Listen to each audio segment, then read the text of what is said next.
over. It's over 15,000 residents. And we don't have we have a citizen association. And we have some other Marcus Garvey organization. We have a member who is in the community here also. And at times we do community service inside here. We normally clean up and bush out and paint the sidewalk. Today we are giving the school, West Indies Basic School, a little facelift in terms of painting the grill so that they will get the wall done differently.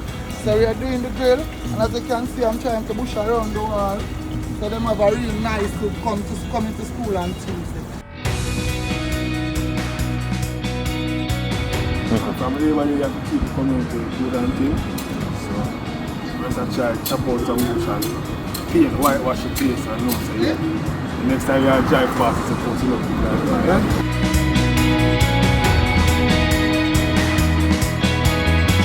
Why did you guys decide to paint the grills here?